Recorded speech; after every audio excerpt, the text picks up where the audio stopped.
ഇനി നിയമപരമായി നോക്കുകയാണെങ്കിൽ ഡ്രൈവറുടെ ഭാഗത്തു നിന്നും അശ്ലീല ചുവയുള്ള ഒരു ആംഗ്യം കാട്ടി അത് കാരണമാണ് പിന്തുടർന്ന് പിറകെ പോയതെന്നും വണ്ടിക്ക് KSRTC ബസ്സിനെ ഓവർടേക്ക് ചെയ്ത് സീബ്ര ക്രോസിംഗിൽ കുറുകെ വെച്ച് മറ്റു വാഹനങ്ങൾ ബ്ലോക്ക് ചെയ്ത് ബലം പ്രയോഗിച്ച് ഡോറ് തുറന്ന് വണ്ടിക്കുള്ളിൽ കയറിയിരുന്ന് MLA വണ്ടിക്കുള്ളിൽ കയറുകയും യാത്രക്കാരെ ഇറക്കി വിടുകയും അവിടെ യാത്രക്കാരുടെ സ്വാതന്ത്ര്യത്തെ അവകാശത്തെ പോലും ഹനിക്കുന്ന ഒരു പ്രവൃത്തി അവിടെ MLAയുടെ ഭാഗത്തു നിന്നും ഉണ്ടായെന്ന ആരോപണം ഒരു ഭാഗത്ത് നിൽക്കുന്നു.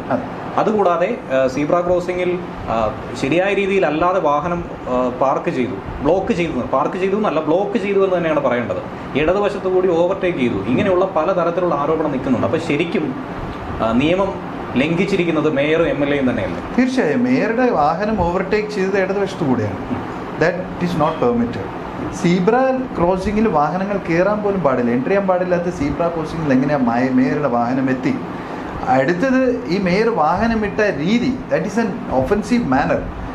ഇത്രയും ഒരു സർക്കാരിൻ്റെ ഒരു വാഹനത്തെ, അത് പൊതുജനങ്ങൾ 50, 55 അല്ലെങ്കിൽ 52 പേര് യാത്ര ചെയ്യുന്ന ഒരു പൊതുഗതാഗതത്തിന് ഈ രീതിയിൽ തടസ്സം ചെയ്യുക എന്നുള്ളത് ഇത് ശരിക്കും ഒരു ക്രിമിനൽ ഇൻറ്റൻഷൻ അല്ലെങ്കിൽ ക്രിമിനൽ എന്താ പറയട്ടെ, ഒരു ആ മെൻറ്റാലിറ്റിയുള്ള ഒരാൾക്ക് മാത്രമേ ഇങ്ങനെ ചെയ്യാൻ പറ്റുള്ളൂ. അത് ഒന്നിൽ അധികാരത്തിൻ്റെ ഹൂങ്കായിരിക്കാം, അല്ലെങ്കിൽ പാപങ്ങളുള്ള ഒരു അവജ്ഞയായിരിക്കാം, അതുമല്ല എങ്കിൽ മദ്യത്തിൻ്റെ ലഹരിയിലായിരിക്കും. അതിൽ യാതൊരു സംശയമില്ല.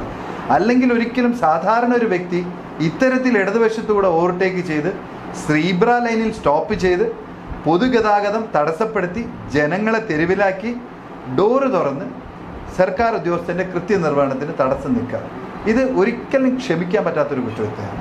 ഇവിടെ നമ്മൾ IPC എടുത്തു കഴിഞ്ഞാൽ ഈ 332 IPCയിൽ ഒരേ ഒരു സെക്ഷനേ ഉള്ളൂ. 3 വർഷത്തിന് താഴെ ശിക്ഷയുള്ള ഒരു കേസിൽ ബെയിൽ കൊടുക്കാൻ പാടില്ല എന്നുള്ളത്. അതാണ് ഈ സെക്ഷൻ. ഇതിൻ്റെ 353 അതായത് അതിൻ്റെ പണിഷ്മെൻറ്റ് 2 വർഷമേ ഉള്ളൂ. IPCയുടെ പാർട്ട് 2 പറയണത് 3 വർഷത്തിന് മേലെ ശിക്ഷയുള്ള കേസുകൾ മാത്രമാണ് നോൺ ബെയിലബിൾ. പക്ഷേ ഈ 2 വർഷം ശിക്ഷയുള്ള ഈ ഒരൊറ്റ സെക്ഷൻ മാത്രമേ ഉള്ളൂ നോൺ ബെയിൽ കൊടുക്കാൻ പാടില്ലെന്ന് പറയുന്നത്. കാരണം ഇത് സർക്കാർ സ്ഥാപനങ്ങൾക്ക് മേലുള്ള അല്ലെങ്കിൽ സർക്കാർ അധികാരികൾക്ക് മേലെയുള്ള അല്ലെങ്കിൽ സർക്കാരിൻ്റെ സെറ്റപ്പ് സിസ്റ്റത്തിന് പുറത്തുള്ള ഒരു വ്യക്തിയുടെ അധികാര ദുർവിനിയോഗം അല്ലെങ്കിൽ വ്യക്തിയുടെ ഗുണ്ടായിസം അത് തന്നെയാണ്. അതിൽ കവിഞ്ഞ് വേറൊന്നും പറയാനില്ല. ആയതിനാൽ ഇവിടെ വളരെ കൃത്യമായി നിയമം ലംഘിക്കപ്പെട്ടിരിക്കുകയാണ്.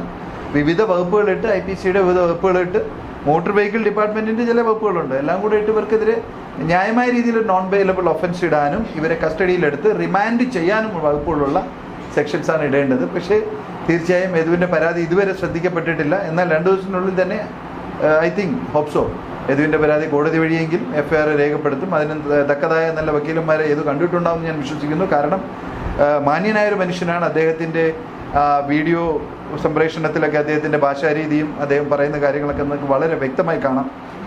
ഇത്രയും നിന്ദിക്കപ്പെട്ടിട്ട് പോലും അദ്ദേഹം സിസ്റ്റത്തെയോ അല്ലെങ്കിൽ നീതിപീഠത്തെയോ അല്ലെങ്കിൽ ലോ ആൻഡ് ഓർഡറിനെയോ ഒരിക്കലും ദുഷിച്ച് സംസാരിച്ചിട്ടില്ല. അദ്ദേഹത്തിൻ്റെ അവസ്ഥയെ അപലപിക്കുകയും നീതിക്ക് വേണ്ടി യാചിക്കുകയും ചെയ്യുക മാത്രമാണ് ചെയ്തത്. ആ ഒരു ജെന്റിൽമാൻ അദ്ദേഹത്തിന് നീതി ലഭിച്ചേ മതിയാവും.